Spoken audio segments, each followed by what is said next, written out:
Hallelujah. भजन संहिता 16 उसकी 11 आयत। तू मुझे जीवन का रास्ता दिखाएगा, तेरे निकट आनंद की भरपूरी है, तेरे दाहिने हाथ में सुख सर्वदा बना रहता है। कलीसिया इसलिए आशीषित नहीं होती सिर्फ कि वो चर्च अटेंड करती है, टाइट देती है। नो नो नो, ये सिर्फ कलीसिया का यही काम नहीं है। कलीसिया का काम है कि जो कुछ परमेश्वर का आत्मा करना चाहता है अपने दास के जरिए, अपनी आत्मा के जरिए, उन कामों को पूरा करने के लिए अपने शरीर को, अपने टाइम को, अपने पैसे को, अपने गिफ्ट्स को परमेश्वर को देना। तब बाइबल कहती जो कलीसिया आई है वो आशीषित होगी। आमीन। पौलुस ने कहा परमेश्वर तुम्हारी हर घटी को इज्जत समेत पूरा करेगा।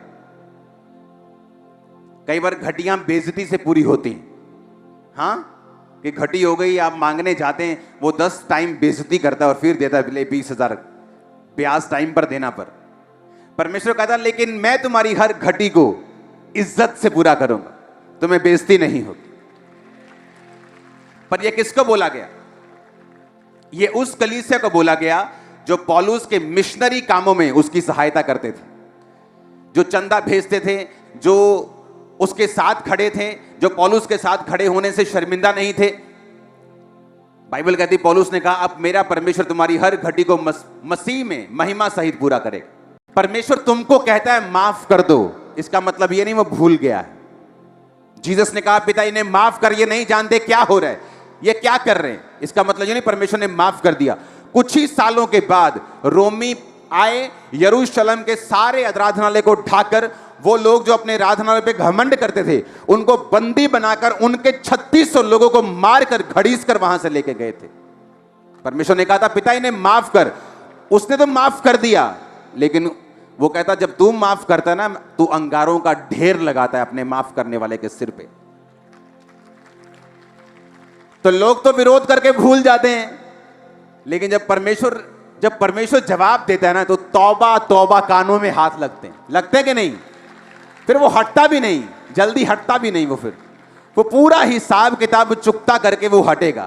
तुम तो भूल गए विरोध करके, हाला लाला मचा के, और तुम्हें लगता था कि क्या होगा, लेकिन जब वो फिर चिट्ठियां खोलता है, खाते खोलता है बराबर करने के लिए, फिर वो ऐसा बराबर करता है। हालेलुया। परमेश्वर से पंगा लेके कोई बच सकता है क्या? कोई नहीं बचा आज तक। कोई उस पे केस नहीं कर सकता कि तू भूचाल क्यों दे रहा है, तूने बारिश ज्यादा क्यों कर दी। कोई केस कर सकता है क्या? कोई है कोई ऐसी कोर्ट जहां पे परमेश्वर के खिलाफ केस किया जा सके? इसलिए बाइबल कहती है डरते रहो और कांपते रहो और अपने उद्धार का काम करते रहो। हालेलुया। हर चीज का हिसाब होगा। जहां मसीह लोगों को सताया जा रहा है उन जगहों पे भी बड़ा तगड़ा हिसाब होगा। खाते खुलेंगे, देखना तुम्हारी आंखों के सामने होगा। हम कोई मुर्दा परमेश्वर को थोड़ी मानते हैं कि हमें संसारिक योजनाएं बनानी पड़ेंगी। हमारा परमेश्वर जिंदा है, जब वो योजना देगा तो आत्मिक देगा और वो काम करेगी। आमीन। ऊंचे वाला चाहिए चर्च। मैं आपको फिर से एक चीज बताना चाहता हूं। आपको लगता है कि परमेश्वर बड़ी बड़ी बातों की चिंता करता है, देशों की, हां, उसे बड़ी बड़ी बेदारियों की चिंता है, सही है उसे। लेकिन मैं आपको यह भी बता सकता हूं उसे आपकी छोटी से छोटी बात की भी चिंता है। स्मॉल, इतना छोटा, इतनी माइक्रो आप सोच भी नहीं सकते। मैं आपको सच कह रहा हूं, आप क्या सोचते हैं, क्या खाते हैं, क्या पहनते हैं, कहां जाते हैं, क्या चलाते हैं, उसको चिंता है। अभी आपकी प्रोफेसी छोटी है, बोल नहीं सकती, लेकिन उसको जिंदा रखो, क्योंकि एक बच्चा जब छोटा होता है, अगर आप उसे पालेंगे वो बड़ा होगा, और बड़ा होगा तो बोलेगा भी और काम भी करेगा। प्रोफेटिक वर्ड जो आप पे रिलीज किए जाते हैं काम करते हैं, लेकिन बाइबल कहती भविष्यवाणियों को तुच्छ मत समझो, उनको पालो, उनके विषय में काम करो, उनके अनुसार अच्छी लड़ाई को लड़ो। हालेलुया। एक विश्वासी को मालूम होता है खुदा की बड़ी योजना है, लेकिन उसे मालूम है कि वो कमियां उसकी लाइफ से दूर होनी चाहिए। हालेलुया। मैं जिंदा खुदा हूं, उसने कहा। मैं जानता हूं एक एक चीज जो तुम्हारी लाइफ में हो रही है। इमेजिन करो, तुम्हें क्या लगता है तुम्हारी जिंदगी में जो हो रहा है परमेश्वर को मालूम नहीं? कौन सी सोच तुम्हें तंग कर रही, क्या उसे मालूम नहीं? कौन सी चिंता तुम्हें सता रही, क्या उसे मालूम नहीं? कौन सी बॉडी का पार्ट तुम्हारी हीलिंग को चाहिए, क्या उसे मालूम नहीं?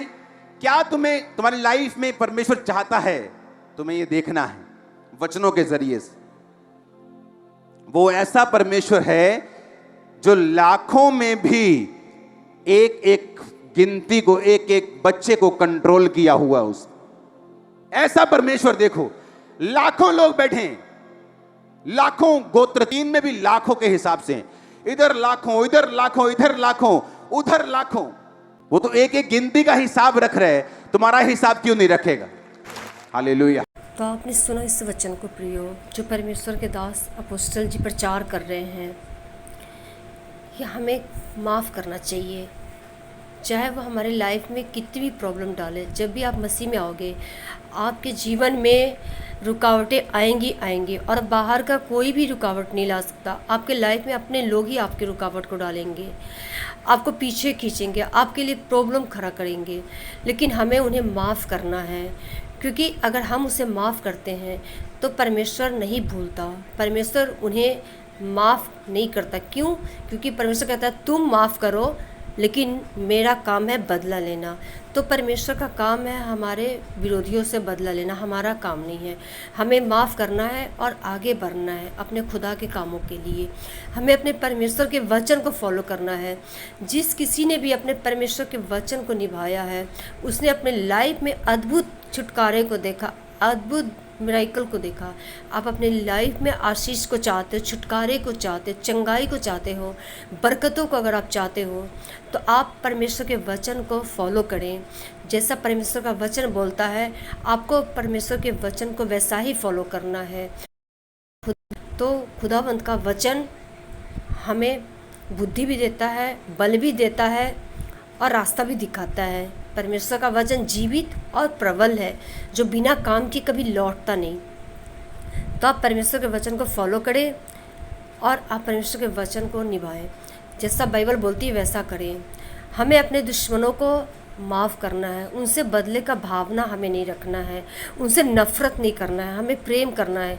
क्योंकि खुदा ने इतना हम लोग से प्रेम किया कि उसने हमारे पता नहीं कितने सारे हम लोग के अपराध किया, लेकिन उसने हमारे अपराधों को कभी लेखा नहीं लिया उसने। इसलिए हमें भी अपने अपराधियों को क्षमा करना है और आगे बढ़ते रहना है। जब जब परमेश्वर का विरोध हुआ, आपने देखा होगा इस संसार में बड़ी बड़ी प्रॉब्लम आए, लोगों को बड़े बड़े प्रॉब्लम से सामना करना पड़ा।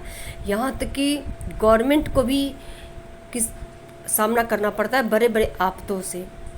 पर इस चीज़ को दुनिया नहीं समझती, सिर्फ वही समझ पाता है इस चीज़ को जो परमेश्वर के प्योर जन है। और जैसा अपोस्टल जी वचन को प्रीच करते हैं, आप इस वचन को फॉलो करें अपनी लाइफ में। तो सभी को जय मसीह की। प्रभु आप सबको आशीष दे। इस वचन को फॉलो करें।